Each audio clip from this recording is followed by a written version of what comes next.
If words are the house of things, then what you do to words, you do to things. Which is why propaganda is so powerful. Remember, in 1984, the most powerful weapon of the totalitarian state is the new dictionary. They revise language. If you don't have a word anymore, like liberty, you don't have the concept. A concept is like a person. If you're homeless and you don't have a house to live in, you're not going to live very long. You're going to die. So if you don't have a word, the concept is going to die pretty soon. And once the concept dies, the reality dies. So the attack on metaphysical reality comes through the attack on language. Confucius, the most successful reformer in the entire history of the world, who transformed the world's largest nation from a period of chaos, the period of warring states, to a 2,100-year-long history of basic unity and peace and stability, had something like 600 principles of reform. Someone once asked him, if you could do only one, what would you do? He would say, the reformation of language, the restoration of proper words. The word poetry means making, literally, poesis. Poetry is fundamental speech. Prose is less fundamental speech. Prose is fallen poetry. Poetry is not decorated prose. The original language for Heidegger and for C.S. Lewis and The Magician's Nephew was music. Now, music usually has words, so words are in the music. But those words are words for music. Take them out of the music and they're still poetry, but make them fall one step further and they're prose. Make them fall one step further and they're mathematics, which is the only totally univocal, unambiguous language in the world. The most ambiguous language in the world is music, and therefore it's the richest.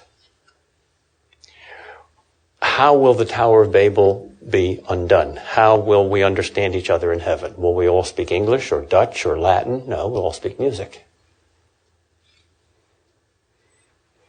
Just as words can create for Tolkien, they can also uncreate.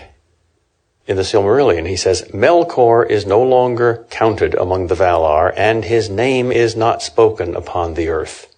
You know, Voldemort in Harry Potter is he who must not be named.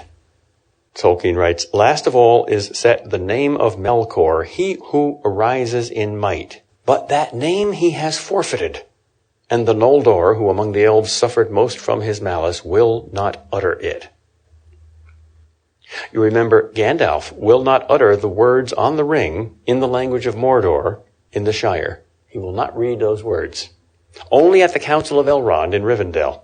And even in that safe and holy place, the words summon something of the presence of hell.